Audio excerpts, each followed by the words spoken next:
Hello बच्चों, नमस्ते। मैं हूं आपका बड़ा भाई अजीत लुल्ला सर। एक छोटा सा सवाल है मेरा आप लोगों से। क्या अच्छे सवालों को सॉल्व करने का हक सिर्फ टॉपर्स का है? क्या अच्छे एडवांस की तैयारी का हक सिर्फ उन बच्चों का है जो 10th में एनटीएससी क्लियर्ड है, ओलंपियाड क्लियर है? अगर ऐसा होता तो एडवांस का कट ऑफ 30% के आसपास क्यों होता बताइए मुझे। ऐसा बिल्कुल भी नहीं है। क्या वही बच्चे सिलेक्ट होते हैं आईआईटी में जो एनटीएससी क्लियर्ड हैं, जो ओलंपियाड्स क्लियर्ड हैं, जो हमेशा स्कूल के टॉपर्स रहे? ऐसा बिल्कुल नहीं है। तो फिर क्यों होता है हमारे देश में ऐसा कि अच्छे सवालों को सिर्फ अच्छे बच्चों को कराया जाता है?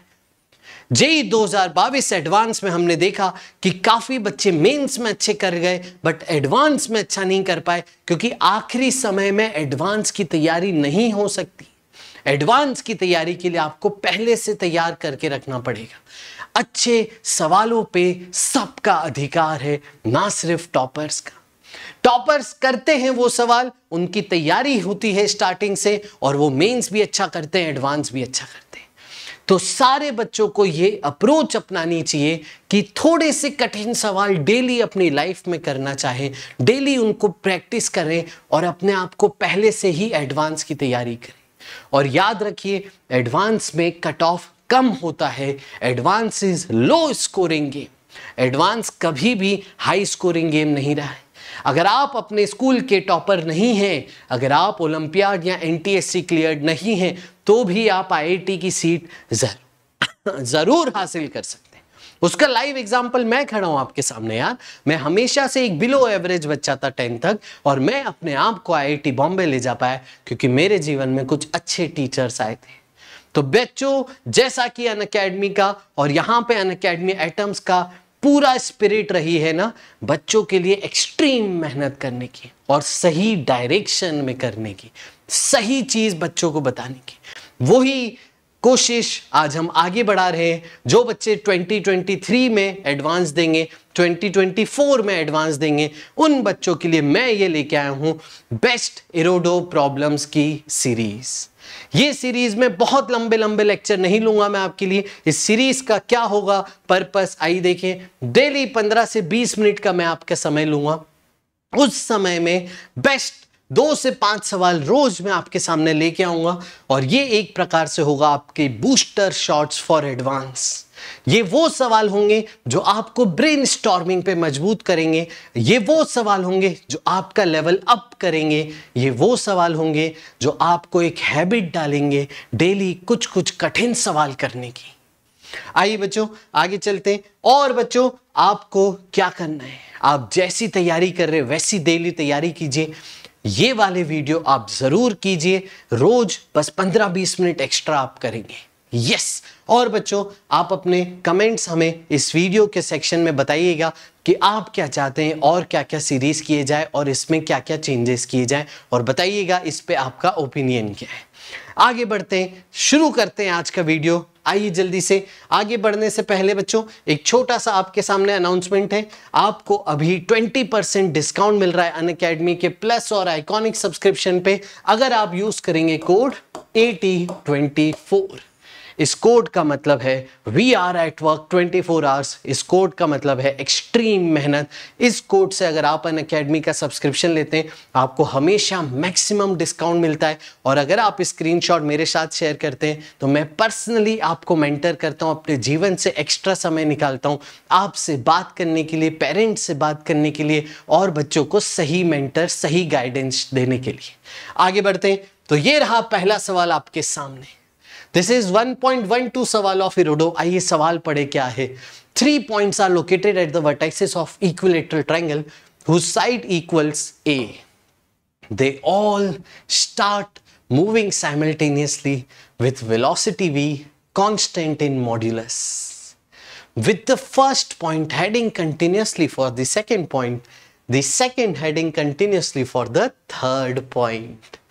How soon will the points converge?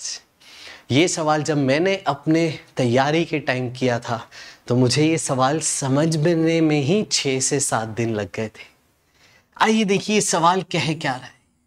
सवाल ये कह रहा है कि आपको ए से बी, बी से सी, सी से ए जाना है। ठीक है, सबकी स्पीड का मैग्नीट्यूड सेम है भैया, यानी ए जा रहा है बी की तरफ, बी जा रहा है सी की तरफ, सी जा रहा है ए की तरफ, और आपको साइड की डिस्टेंस दी गई है ए, और आपसे पूछा ये लोग मिलेंगे कब।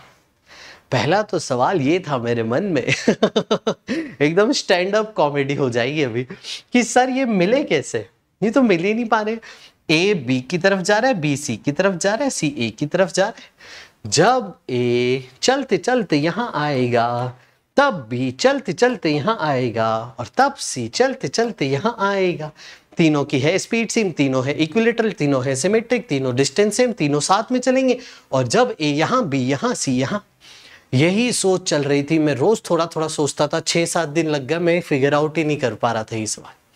आइए, इस सवाल में इंपॉर्टेंट चीज थी विजुअलाइजेशन। आइए इसका विजुअलाइजेशन सीखते हैं।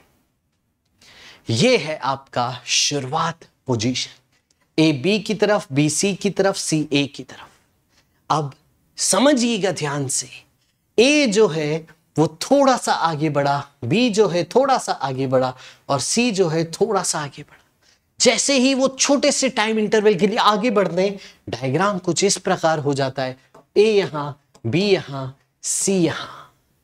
ए अब बी की तरफ जा रहा है ना, तो ओरिजिनल लोकेशन ऑफ बी नहीं, बी बच्चे आगे निकल चुका है, बी की नई पोजीशन पे ए को जाना पड़ेगा। बी जो है अब सी की नई पोजीशन पे जाएगा, सी जो है वो ए की नई पोजीशन पे जाएंगे। डायग्राम बनाने में बहुत मजा आता है इसका। फिर हम क्या करेंगे, सी थोड़ा सा आगे बढ़ गया, ए थोड़ा सा आगे बढ़ गया, बी थोड़ा सा आगे बढ़ गया। अब इनकी नई पोजीशंस आएंगी, और सी ए की नई पोजीशन पे, बी सी की नई पोजीशन पे, ए बी की नई पोजीशन पे। फिर क्या होगा, फिर बी यहां, सी यहां, ए यहां, फिर से नई पोजीशंस पे जाएंगे ये लोग। फिर क्या होगा, फिर नई पोजीशन, फिर नई पोजीशन, फिर ये इधर, ये इधर, ये इधर। इसका डायग्राम बनाने में को बड़ा मजा आता है, पूरा दिन में इसका डायग्राम बना सकता हूँ फिर बी यहाँ, सी यहाँ, ए यहाँ, ये नई पोजीशन। और फीलिंग आ रही है, फीलिंग आ रही है, आनी चाहिए, आनी चाहिए, आनी चाहिए। ये कुछ इस प्रकार से मिलेंगे। और ट्रायंगल को देखिए अगर आप, तो इक्विलेटरल ट्रायंगल टर्न होता जा रहा है, लेकिन रहेगा हमेशा इक्विलेटरल ट्रायंगल, क्योंकि सिमेट्री है। जितना डिस्टेंस इनका कम होता जाएगा, उतना ये धीरे धीरे टर्न होते होते, छोटा होते होते, ऐसे आके सिमेट्री बीच में सेंट्रॉइड पे मिलेंगी। सिमेट्री यहां पे बहुत इंपॉर्टेंट थी। ये मिलेंगे आके सेंट्रॉइड पे, और हमेशा इक्विलेटरल ट्रायंगल रहेगा, हमेशा डिस्टेंसेस कवर्ड इनके सेम रहेंगे इक्वल टाइम इंटरवल्स में, और हमेशा ये इक्विलेटरल ट्रायंगल ही बनाएंगे। अब मैं चाहता हूं आप इस वीडियो को पॉज कीजिए और इसका स्पीड और डिस्टेंस के टर्म्स में टाइम निकाल के दीजिए। अब मैं इसको सॉल्व करूंगा, लेकिन मैं चाहता हूं इससे पहले आप इसको पॉज करके थोड़ा एक बार आंसर निकालिए। चलिए अब मैं इसको सॉल्व करता हूं। सबसे पहले इसका डायग्राम, एक्चुअल पाथ ए का ऐसे होगा, बी का ऐसे होगा, सी का ऐसे। रंगोली बन गई देखो एक आइए अब हम इसका कंसेप्ट जानेंगे। कंसेप्ट क्या है, वेलोसिटी ऑफ अप्रोच का कंसेप्ट है। Relative velocity of particles along the line joining का कंसेप्ट है। लाइन जॉइनिंग पे हमें जो रिलेटिव स्पीड होती है वो देखनी होती है। लाइन जॉइनिंग पे जो रिलेटिव स्पीड है वही दो लोगों को पास लेके आएगी या दो लोगों को दूर लेके जाएगी। लाइन जॉइनिंग वाली रिलेटिव स्पीड, जैसे कि दो लोग एक दूसरे के पास आएंगे तो रिलेटिव स्पीड है एड v1 प्लस v2। दो लोग एक दूसरे के अपोजिट डायरेक्शन में, एक दूसरे के सेम डायरेक्शन में, तो v1 v2 सेम डायरेक्शन में, तो रिलेटिव स्पीड हो जाती है सब्ट्रैक्शन। अपोजिट डायरेक्शन में रिलेटिव स्पीड का एडिशन होता है, सेम डायरेक्शन में रिलेटिव स्पीड में सब्ट्रैक्शन होता है। अगर इस टाइप से माहौल है, v2 का कंपोनेंट लेना पड़ेगा अलोंग द लाइन जॉइनिंग। याद रखिए जनाब, अलोंग द लाइन जॉइनिंग यहां पे इंपॉर्टेंट शब्द है। v2 का कंपोनेंट लेते से v2 cos थीटा यहां पे आ गया, और यहां पे हमने देखा v1 और v2 cos थीटा अपोजिट है, तो रिलेटिव स्पीड है v1 plus v2 cos theta. ये कंसेप्ट था इस सवाल का। आइए अब इस सवाल को हम सॉल्व करेंगे। देखिए जरा, अगर आप ध्यान से देखें तो ए की स्पीड है इस तरफ v, b की स्पीड है इस तरफ v। मुझे तो चाहिए लाइन जॉइनिंग की कहानी। ए बी की लाइन जॉइनिंग ये है, ए की स्पीड है v इधर, ये है एंगल 60, v का कंपोनेंट चाहिए लाइन जॉइनिंग पे बच्चों, ये है v cos 60। देखो जरा ध्यान से, ये है v इधर, ये है v cos 60 इधर, तो रिलेटिव स्पीड कितनी हो गई? रिलेटिव स्पीड हो गई आपकी v plus v cos 60। v plus v by 2 बोले तो 3v बाई 2। समझे बच्चों? यस। अब ध्यान से समझना, थोड़ी देर बाद नया इक्विलेटरल ट्रायंगल होगा, फिर से सेम हालात, थोड़ी देर बाद नया इक्विलेटरल ट्रायंगल होगा, फिर से सेम हालात। यानी लाइन जॉइनिंग पे रिलेटिव स्पीड हमेशा यही रहेगी। यानी अगर मैं लाइन जॉइनिंग की एक एक्सिस फिगर आउट कर लूं, उस एक्सिस पे रिलेटिव स्पीड हमेशा यही रहेगी। यानी मैं क्या कर सकता था? यानी मैं सिंपल कर सकता था, time equal to relative distance upon relative speed, लेकिन अलोंग लाइन जॉइनिंग। ये समझने की थी कहानी। सारा खेल लाइन जॉइनिंग पे हो रहा है प्यारे बच्चों। टाइम हो जाएगा relative distance upon relative speed along the line joining. Line joining पहले थी एल साइज की, बाद में मिल गए तो साइज 0 हो गई, तो लाइन जॉइनिंग पे डिस्टेंस चला लेंथ एल के बराबर। लाइन जॉइनिंग पे रिलेटिव स्पीड थी 3v बाई 2, और इसको इससे डिवाइड कर दिया तो आपका समय आ गया 2l by 3v। This is the final answer. Length को उन्होंने a दिया था, तो लेंथ की जगह मैं a लिख देता हूं, तो 2a by 3v is the final answer. इतने समय बाद a जो है वो इधर आएगा, b जो है इधर आएगा, c जो है इधर आएगा। तो ये था 1.12 सवाल। काफी आसानी से हो गया, लेकिन कंसेप्ट का विजुअलाइजेशन बहुत प्यारा था इस सवाल में। आइए अगले सवाल पे चलते हैं। ये सवाल बड़ा फेमस है टॉम एंड जेरी प्रॉब्लम से, कैट्स एंड डॉग्स प्रॉब्लम से। इसका नाम है 1.13, और देखिए सवाल क्या कह रहा है। सवाल कह रहा है पॉइंट बी है जो हमेशा वेलोसिटी u से स्ट्रेट लाइन चल रहा है, पॉइंट ए जो है वो हमेशा v की तरफ, v स्पीड से हमेशा b की तरफ पॉइंट कर रहा है। इनके बीच का शुरुआती डिस्टेंस है l। देखिए जरा, a जो है वो moving with velocity v continuously aimed at point b। ठीक, एक बार स्टॉप करके आप यहां पे सवाल को अच्छे से पढ़ सकते हैं। आइए अब आगे बढ़ते हैं। ये भी इंटरेस्टिंग खूबसूरत सवाल है। ठीक है, इसको Tom and Jerry cats and dog problems बोल सकते हैं। यहाँ पे ये जेरी है, जेरी यूं जा रहा है और टॉम को जेरी को पकड़ना है, तो टॉम की निगाहें हमेशा है जेरी की तरफ। Same cats and dog problems बोल सकते हो, या सेम एक पिक्चर की कहानी बना सकते हो कि हीरो और हीरोइन है तो हमेशा डायरेक्शन एक दूसरे की तरफ है। ठीक है, और फिर आपका मोशन देखो कैसा हो रहा है। बी जो है यू स्पीड से आया, ठीक है, तो थोड़ा सा वो आगे निकल जाएगा। ए जो है वी स्पीड से जा रहा है तो ए थोड़ा सा ऊपर आ जाएगा। फिर ए की डायरेक्शन ऑफ एमिंग बदल जाएगी, तो ए पहले सीधे जा रहा था, बी की तरफ जाना है तो नई पोजीशन की तरफ जाए, तो ए थोड़ा सा ऊपर आया फिर इधर आ जाएगा। समझे बच्चे? ध्यान से समझेंगे। फिर ए थोड़ा इधर आ गया, फिर बी आगे निकल गया, तो डायरेक्शन फिर से बदल गई। समझ रहे हो प्यारे बच्चों? फिर ए इधर था, फिर इधर आया, फिर इधर आया, फिर इधर आया, फिर इधर आया। ए का डायरेक्शन ऑफ मोशन हर वक्त चेंज हो रहा है। ये थी खूबसूरती इस सवाल में। और फाइनल पाथ इस तरीके से हो जाएगा।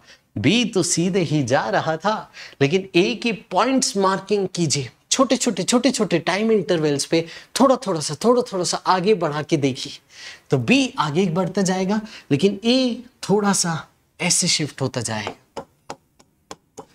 ये ए का थोड़ा सा शिफ्टिंग होगी, ये बी की थोड़ी सी शिफ्टिंग होगी। आइए इस सवाल को सॉल्व करते हैं आपके सामने। तो B मान लीजिए यहाँ पे x डिस्टेंस चलता है और तब इनका कोलिजन या इन दोनों का कैचिंग हो जाती है। तो x डिस्टेंस को आप सिंपल बोल सकते थे speed of B into time t। क्योंकि स्पीड है कांस्टेंट, तो x हो गया u इंटू टी, कोई दिक्कत ही नहीं। लेकिन a जो है ऐसे जा रहा है, a की स्पीड ऐसी है, सपोज किसी एंगल थीटा पे v है इस तरफ, तो v cos थीटा x की स्पीड हो जाएगी, x की स्पीड इंटू टाइम होगा x का डिस्टेंस, और v sin थीटा y की स्पीड हो जाएगी कंपोनेंट लेके, तो y की स्पीड इंटू टाइम होगा डिस्टेंस y का। अब आप ध्यान से देखिए, तो x में डिस्टेंस इनका ट्रेवल मान लेते हैं x, और इनके बीच की शुरुआती डिस्टेंस आपको दी गई थी l। दिस वॉज द शुरुआती डिस्टेंस y डायरेक्शन का, तो दिस इज l। तो a जो है जनाब y में चला है l और x में चला है x, तो a की x की स्पीड इंटू टाइम होगी x डिस्टेंस, और y की स्पीड इंटू टाइम होगी डिस्टेंस l। लेकिन यहाँ पे एक ट्विस्ट है कि जो एंगल थीटा है वो कांस्टेंट नहीं है, वो वेरिएबल है एंगल थीटा, यानी स्पीड का x कंपोनेंट कांस्टेंट नहीं है। और जब स्पीड का x कंपोनेंट कांस्टेंट नहीं होगा तो मुझे इंटीग्रेट करना होगा। स्पीड का इंटीग्रेशन मुझे डिस्टेंस देगा क्योंकि स्पीड वेरिएबल है। तो यहां पे आ जाए तो ऐसे लिखना चाहिए dt का इंटीग्रेशन इज x और dt का इंटीग्रेशन इज y, और y में डायरेक्शन का l है। अब ध्यान से देखिए, यहाँ पे कहानी इंटरेस्टिंग होने वाली है। अगर मैं v को बाहर निकाल लूं, क्योंकि v तो कांस्टेंट दिया है, तो कुछ इस प्रकार से कहानी है। अब ये जो इंटीग्रेशन है ये सॉल्वेबल नहीं है, क्योंकि जो थीटा है वो कांस्टेंट नहीं है, थीटा है जो वो फंक्शन ऑफ टाइम नहीं पता है। तो जब तक हमें ये थीटा टाइम के साथ रिलेशन नहीं पता हो तब तक हम ये इंटीग्रेशन सॉल्व नहीं कर सकते हैं। तो इसको एज इट इज रहने दीजिए, और देखिए जनाब आपको बड़ा मजा आएगा ये वाली स्टेप में। ये आ जाएगा x अपॉन v। अब इसको संभाल के रखिएगा, ये अगली स्लाइड में काम आएगी। तो आइए, अभी तक हमें क्या मिल चुका है, x इक्वल टू ut मिल चुका है, v into cos theta d theta equal to x मिल चुका है। यहां से हमें कॉस थीटा डी टी मिल चुका है x अपॉन v। तो बच्चा लोग ये दो इक्वेशन संभाल के रखना, ठीक है, ध्यान से। अभी x जो है वो गिवन नहीं था, x के टर्म में आंसर नहीं दिया जा सकता है। एक चीज अभी सिखाई थी मैंने आपको, लाइन जॉइनिंग, वापिस से मैं कहूंगा लाइन जॉइनिंग। दो चीजें टकरा रही हैं, दो चीजें मिल रही हैं, दो चीजें कोलिजन हो रही हैं, दो चीजें दूर जा रही हैं, दो चीजों के बीच का रिलेटिव डिस्टेंस अगर बदल रहा है तो आपको उसमें लाइन जॉइनिंग के हिसाब से काम करना होगा। आपको देखना पड़ेगा लाइन जॉइनिंग के अकॉर्डिंग क्या रिलेटिव स्पीड है लाइन जॉइनिंग पे। तो लाइन जॉइनिंग देखिए, शुरुआत में तो कुछ इस प्रकार थी, अंत में तो दोनों मिल चुके हैं। तो लाइन जॉइनिंग की जो डिस्टेंस है वो है l, पहले थी l फिर हो गई 0, तो लाइन जॉइनिंग की डिस्टेंस हो गई l। अब थोड़ी देर बाद a इधर जा रहा है एंगल थीटा पे और b इधर जा रहा है एंगल x एक्सिस के अलोंग। तो देखिए ध्यान से, ये है लाइन जॉइनिंग। लाइन जॉइनिंग पे a की स्पीड तो है u, लेकिन b की स्पीड लाइन जॉइनिंग पे नहीं है। ये थीटा तो ये थीटा एंगल, तो u का इस तरफ कंपोनेंट आएगा u cos थीटा। और देखिए ध्यान से, रिलेटिव स्पीड आपके सामने है, जल्दी से बता दो relative speed along line joining क्या है। सेम डायरेक्शन तो subtraction v minus u cos theta. अब ये थी सबसे इंपॉर्टेंट स्टेप। यहां पे आपकी तीन एक्सिस हो गई है, x एक्सिस, y एक्सिस और लाइन जॉइनिंग एक्सिस। अब ध्यान से देखें अगर हम, तो आपकी v minus u cos theta है लाइन जॉइनिंग एक्सिस की रिलेटिव स्पीड। अगर मैं इसका स्पीड dt का इंटीग्रेशन लिखूं तो मुझे आएगा relative distance along line joining. ये थी ध्यान रखने वाली बात, लाइन जॉइनिंग का डिस्टेंस है l। अब ध्यान से देखिए, v dt minus u cos theta dt। अब here the things gets interesting. v तो कांस्टेंट है, v dt का इंटीग्रेशन आ गया, u बाहर आ गया, बचा cos थीटा dt। इस इंटीग्रेशन को सॉल्व नहीं करना है, कर ही नहीं पाओगे आप, लेकिन इस इंटीग्रेशन की वैल्यू आ गई है आपके सामने। पहली बार इंटीग्रेशन को बिना सॉल्व किए उसकी वैल्यू एक जगह से दूसरी जगह लेके रख रहे हैं, तो ये जो वैल्यू आई थी पिछले सवाल में उसकी वैल्यू रख दी यहाँ पे, और x जो था वो याद करो बच्चों था ut, उसकी वैल्यू उठा के यहाँ रख दी, vt minus u into ut by v equal to l। अब देखिए इधर उधर ले जाइए, एलसीएम लीजिए, तो v square t minus u square t upon v equal to l. Time देखिए सॉल्व करके आपको ये मिलेगा, this is the final answer. तो इसको आप जरूर कीजिएगा फिर से अटेम्प्ट, और कमेंट बॉक्स में करके कमेंट बताइएगा कि आपको ये सीरीज कैसी लगी और इसमें और क्या क्या हम चेंजेस कर सकते हैं, और आपके एडवांस तक हम ये सीरीज चालू करके आपको कैसे और ज़्यादा फायदा पहुंचा सकते हैं। तो बच्चों अभी के लिए इतना ही, वापस से याद दिला दूं तो AT24 इज द कोड जो हमेशा याद रखना है आपको अनअकैडमी की ऐप को यूज करते टाइम, और अभी चल रहा है अनलॉक 20% ऑफ का ऑफर, तो 20% maximum money savings AT24, maximum mentorship AT24, maximum motivation, not just a referral code, it's a powerful emotion AT24, extreme मेहनत। Bye bye, let's crack it.